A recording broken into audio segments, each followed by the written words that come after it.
आर्थिक मोर्चे पर दो सवाल मौजूद हैं। पहला सवाल ये कहता है कि भारतीय अर्थव्यवस्था में सुस्ती का समय चल रहा है, और दूसरा सवाल पूछता है कि क्या भारतीय अर्थव्यवस्था में मंदी का समय चल रहा है। नमस्कार, मैं विक्रांत और आज के इस वीडियो परिचर्चा में आपका स्वागत है। सोशल मीडिया पे पोस्ट आ रहे हैं, जो यूट्यूब वगैरह पे मैं वीडियो देख रहा हूँ, एक कन्फ्यूज़न है कि क्या भारतीय अर्थव्यवस्था मंदी के दौर में जा रही है या सुस्ती के दौर में जा रही है। और इसमें एक स्पष्टता होनी चाहिए कि सुस्ती अलग होती है और मंदी अलग होती है। सुस्ती का मतलब यह है कि कोई एक घटना घटी और उसकी वजह से तत्कालिक रूप से एक छोटी अवधि में अर्थव्यवस्था में थोड़ी गिरावट आ गई, इसको हम आर्थिक सुस्ती कहते हैं। आर्थिक मंदी का मतलब ये होता है कि एक अर्थव्यवस्था में महंगाई बहुत ऊपर है, रोजगार नहीं आ रहे हैं, अर्थव्यवस्था के जो कुछ तय मानक हैं उन मानकों पर जब हम उस अर्थव्यवस्था का विश्लेषण करते हैं तो हम पाते हैं कि वो अर्थव्यवस्था एक गहरे मंदी की तरफ जा रही है, जहां कोई भी आर्थिक गतिविधि आने वाले निकट समय में ठीक होती दिखाई नहीं पड़ रही है।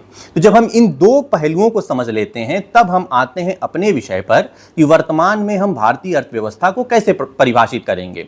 कल वित्त मंत्री निर्मला सीतारमण जी ने कहा कि हम 3F के मोर्चे पर परेशान हैं। वैसे अगर देखा जाए तो भारतीय अर्थव्यवस्था का जो फाउंडेशन है, जो उसके मैक्रो इकोनॉमिक इंडिकेटर हैं, वो बहुत मजबूत दिखाई पड़ते हैं। पहले 3F की बात कर लेते हैं, जिसपे हमने अपने पिछले वीडियो ब्लॉग में भी चर्चा की थी कि भारत के सामने फर्टिलाइजर, फ्यूल और फॉरेक्स की सबसे बड़ी चुनौती है। अगर इन तीन मोर्चों पर अगर जो है चीज़ों को संभाल लिया जाए तो भारतीय अर्थव्यवस्था में अभी ऐसी कोई स्थिति नहीं आई है कि हम किसी बहुत बड़े आर्थिक संकट की तरफ बढ़ रहे हैं। अब आते हैं दूसरे पहलू पर कि जब ये कहा गया कि भारतीय अर्थव्यवस्था जो उसके बुनियादी मानक हैं वो बहुत अभी स्थिर है, तो इसका आशय क्या होता है। किसी भी अर्थव्यवस्था में अगर आपको ये समझना हो कि वह स्थिर है कि अस्थिर है तो आपके पास कुछ 4-5 पैरामीटर होते हैं। उसमें एक है जीडीपी। अब अगर भारत की जीडीपी ग्रोथ को देखें तो अभी भी वह 6% से लेकर 6.5% तक बनी हुई है। यानी कि कोई भी अर्थव्यवस्था अगर 6% से ऊपर अभी भी है, और वह भी तब जब इतना बड़ा पश्चिम एशिया का संकट है, तो वह अर्थव्यवस्था स्थिर ही मानी जाएगी। दूसरी महत्वपूर्ण जो मानक है वो है महंगाई का मानक। अभी तमाम चुनौतियों के बीच में अनुमान यह है कि महंगाई दर 3.5% तक हो सकती है। यानी कि जो मानक है 4% का, उससे कम है। यहां भी देखें तो भारत का मैक्रो इकोनॉमिक इंडिकेटर हमको स्थिर दिखाई पड़ता है। अब तीसरा है चालू खाते का घाटा, यानी कि जो हम इंपोर्ट और एक्सपोर्ट करते हैं, जब हमारा इंपोर्ट ज्यादा होता है, एक्सपोर्ट कम होता है, तो हमारा चालू खाता घाटा कहते हैं। अब हम अगर इसको देखें तो भारत की स्थिति यहां भी बहुत बुरी नहीं दिखाई पड़ती है। जो सबसे बुरी स्थिति होगी वह 2% की हो सकती है। यानी कि अभी भी चीजें उतनी बुरी नहीं है, जो 2.5% का मानक है उससे कम दिखाई पड़ता है। अब आ जाते हैं राजकोषीय घाटे पे। वर्तमान में राजकोषीय घाटा यानी फिस्कल डिफिसिट का जो नंबर है वो 4.9% का है। मान लीजिए बहुत सारे टैक्स बेनिफिट दिए गए हैं, जीएसटी रिफॉर्म किया गया है और भी तरह तरह की छूट दी गई है, तो राजकोषीय घाटे पर, राजकोषीय स्थिति पर थोड़ा दबाव दिख सकता है। लेकिन अगर हम पिछले 6 साल में अगर राजकोषीय घाटे के नंबर को देखें तो वह 9% से घटते घटते अब 4.9% पे आ चुका है। तो यहां भी चीजें ठीक दिखाई पड़ती हैं। ऐसे ही अगर हम फॉरेक्स रिजर्व देखते हैं तो भारत के पास इस समय तकरीबन $690 बिलियन का जो है फॉरेक्स रिजर्व है।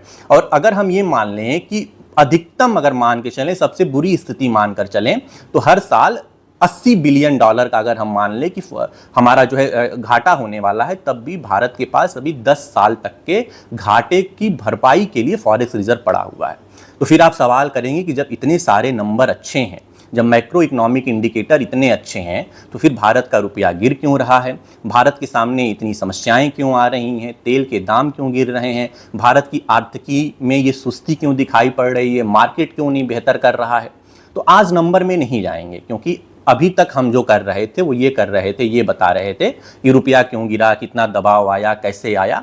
हम थोड़ा इसको एक अलग नज़रिए से देखेंगे। अलग नज़रिए से मेरे देखने का कहने का मतलब ये है कि कई बार हम किसी अर्थव्यवस्था को सिर्फ नंबर में नहीं ढूंढते हैं, बल्कि उसको हम परसेप्शन, सेंसिटिविटी और सेंटिमेंट के हिसाब से भी देखने का प्रयास करते हैं।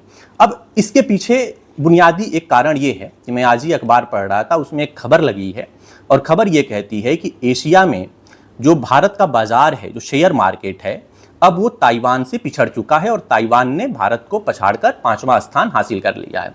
इस खबर ने इस पहलू से मुझे सोचने पर मजबूर किया कि क्यों ना भारतीय अर्थव्यवस्था को आंकड़ों के बजाय सेंटिमेंट और परसेप्शन के हिसाब से समझा जाए कि असल में हो क्या रहा है।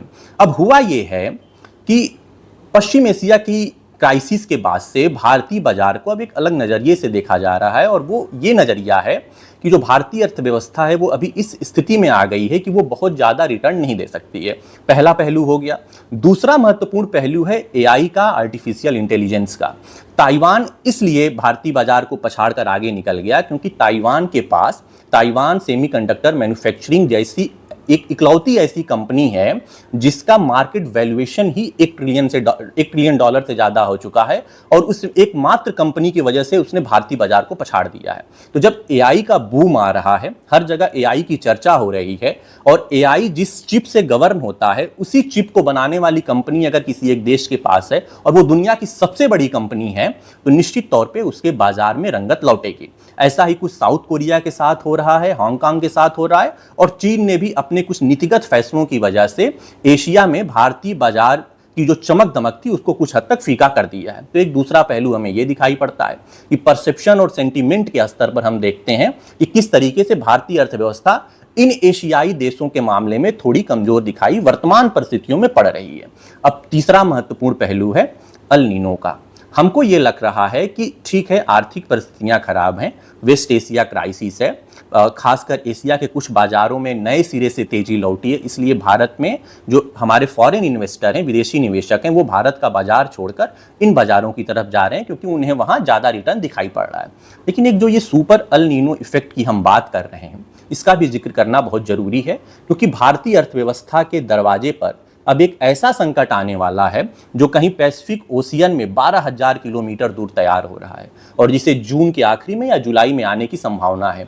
और इसका परिणाम ये होने वाला है कि तकरीबन 8% के आसपास वर्षा में कमी बताई जा रही। अब हम जानते हैं कि भारतीय अर्थव्यवस्था कृषि आधारित है, आज भी 50% से ज़्यादा इसकी हिस्सेदारी कृषि की है। अब अगर वर्षा कम होगी तो फसलों का उत्पादन कम होगा, फसलों का अगर उत्पादन कम होगा तो जो ग्रामीण आय है, किसानों की आय है, जो रूरल डिमांड है वो घट जाएगी, और रूरल डिमांड घटने से जो सबसे पहला असर दिखेगा वो दिखेगा एफएमसीजी सेक्टर पे। एफएमसीजी मैं इसलिए कह रहा हूं कि जब हम आंकड़े उठाकर देखते हैं तो भारत में जो कुल एफएमसीजी का एक्सपेंडिचर है उसमें 37% अकेले ग्रामीण भारत से आता है। यानी कि जो इकोनॉमी का बैकबोन है, जहां ट्रैक्टर बिकना है, जहां साबुन, शैम्पू जैसे घरेलू उद्योग की चीजें भी बिकनी हैं, तो अगर वहां असर दिखाई पड़ेगा तो उसका रिफ्लेक्शन भारत की ओवरऑल इकोनॉमी पर भी दिखना तय है। तो ये जो सुपर अल नीनो इफेक्ट की बात हो रही है, इसने भी भारत के परसेप्शन को कमजोर किया है, और दुनिया भर के निवेशकों को यह लग रहा है कि अभी आने वाले लंबे समय तक, मान लीजिए कि ये पूरे साल तक, भारत की अर्थव्यवस्था में कोई ऐसी बड़ी रिकवरी, कोई ऐसा बड़ा परिवर्तन नहीं होने वाला है जिससे हमको बड़े स्तर पर लाभ मिल सकता है। तो एक ये भी कारण है जिसकी वजह से भारतीय अर्थव्यवस्था को लेकर जो सेंटिमेंट है वह निगेटिव होता दिखाई पड़ रहा है। तो जब हम इन सभी कारणों को समझते हैं तब हमें समझ में आता है कि हम जो कहना चाह रहे हैं उसका असली मतलब क्या है। सिर्फ नंबरों के बीच में भारतीय अर्थव्यवस्था को मंदी में बता देना और भारतीय अर्थव्यवस्था को यह कहना कि अब आने वाले दिन बहुत बुरे हैं, शायद वो बहुत स्पष्ट आकलन नहीं है। अब अल नीनो का ही अगर आप इतिहास उठाकर देखेंगे, चाहे वो सन 1972 हो, 87 हो, 2002 हो, 2015 हो, जब भी अल नीनो इफेक्ट ने भारतीय व्यवस्था को प्रभावित किया है, आप आर्थिक आंकड़े उठाकर देखिए, भारतीय अर्थव्यवस्था प्रभावित हुई है। तो इस बार भी जब तमाम आकलन बता रहे हैं कि super El Nino effect Bharat पर हावी हो सकता है, तो ये कैसे न माना जाए कि जो विदेशी निवेशक है, जो हेज फंड है, जो ग्लोबल इन्वेस्टर हैं, वो भारत को लेकर सुस्ती नहीं दिखाएंगे। और यही कारण है कि पिछले 1 साल में विदेशी निवेशकों ने जितना पैसा निकाला, इस बार के सिर्फ 4-4.5 महीनों में उन्होंने ये पैसा निकाला है। इसलिए अब हमें ये समझ लेना बहुत जरूरी है कि जो भारतीय बाजार है, जो भारतीय अर्थव्यवस्था है, उसे अब सिर्फ नंबरों के आधार पर मत देखिए, ये भी देखिए कि हमारा जो सेंटीमेंट है, जो हमारी अर्थव्यवस्था में कॉन्फिडेंस है, उसका स्तर क्या है। और अगर ये नहीं सुधरेगा तो निकट भविष्य में फिर से भारतीय अर्थव्यवस्था में वही 7%, 8% वाली तेजी को पा पाना मुश्किल होगा। तो उम्मीद है कि आज की इस आर्थिक रिपोर्ट से कुछ जानकारी दुरुस्त हुई होगी और हम इस बात को स्पष्ट कर पा रहे होंगे कि वर्तमान आर्थिक परिस्थितियां क्यों बनी हुई हैं, क्यों भारतीय शेयर बाजार बहुत अच्छा प्रदर्शन नहीं कर पा रहा है, क्यों भारतीय अर्थव्यवस्था दबाव में दिखाई पड़ रही है। और आगे भी ऐसे विषयों पर हम ऐसी चर्चा के साथ जुड़ते रहेंगे। नमस्कार, जय हिंद, जय भारत, जय लोकतंत्र।